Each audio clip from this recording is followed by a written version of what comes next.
Hello and welcome to another episode of Zulf Talks Photography. Today we're looking at lenses and what is the best lens to get for your new camera or new to you camera. So I've done a couple of videos about my cameras that I have. They're not the latest and greatest cameras, but I'm a big believer in you don't need the best gear to get good quality images. It's down to getting the right lens and the right body, but also your skill level. The more you shoot, the more photos you take, you'll actually find, but you'll find yourself relying less on the gear and more on your capabilities. So what I'm going to be showing you today is my Canon 5D Mark II, which I've done a separate video on actually saying should you buy it in 2020. And I said I think you should because it's a great all-round camera, good price.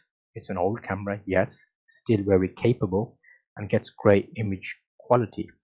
So this camera, I have a 50mm 1.4 lens attached. And that's a great lens in terms of what you get. So the 1.8 is also a good camera lens, 50mm.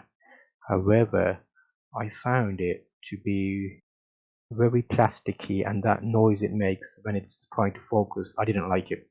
So it's more down to personal preference.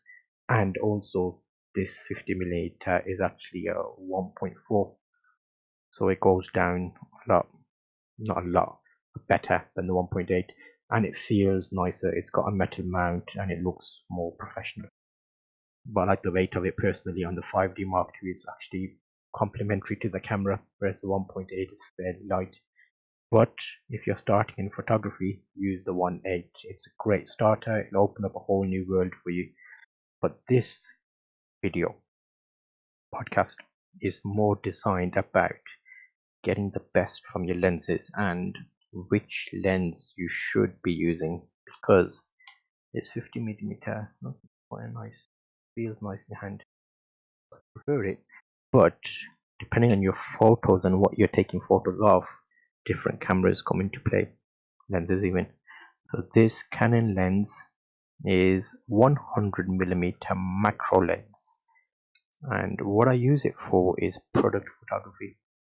It's a good lens for products, and actually you'll find it's a good lens for portraits as well, and a whole other, you get lovely background blur with it, especially if you're outdoors and you've got really good light, or you've got softbox and you're indoors. So I would say if you're in the journey of buying a camera, you've got a second-hand camera.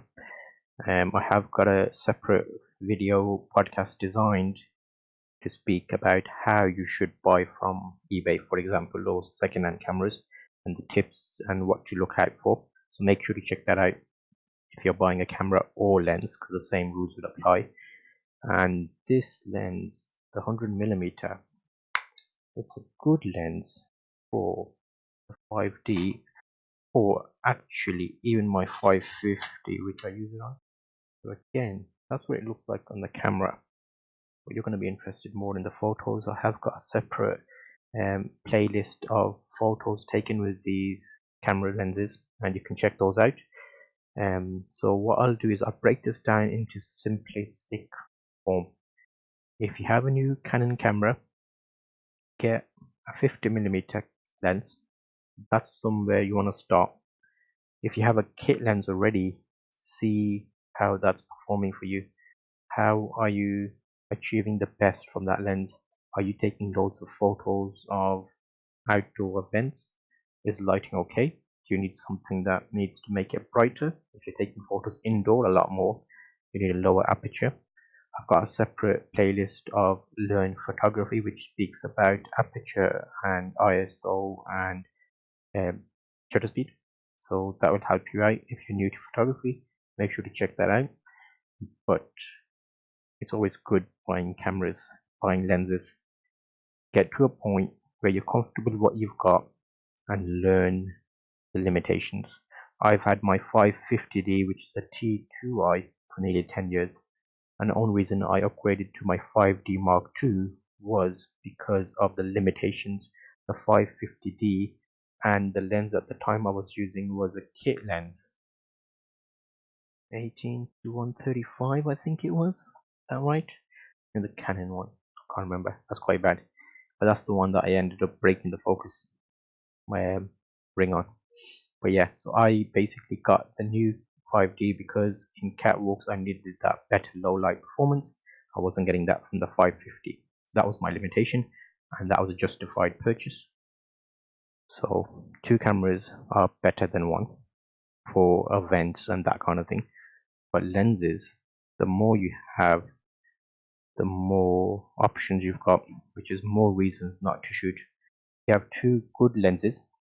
For example, I class these two as prime lenses because I've got the 50mm and the Canon 100mm. They're two lenses that go together very nicely for blogs, especially. You get really good images that have that same appeal and appearance to them. So that's something, if you're providing for a client, it looks great. And what I'm shooting this with right now is a 24 to 72.8. That's another great camera, and that is also the first version. It's not the newer version. So you'll see a key common denominator with my videos. Most of them are shot on old gear. I've stopped upgrading because I don't need to upgrade anymore. Once you get to a certain level and you're happy with your photography skills, you can get good results from old cameras. Unless you're going down video and 4K, that's a whole new kettle of fish. We'll do a separate video about that. So, how do you think this video helped you? If it's not everything you expected, there's a playlist on the right with more details about lenses and what you should be looking at if you're new. And on the left is what YouTube thinks you should be watching. If you haven't already subscribed, make sure to subscribe. These notifications come directly to you.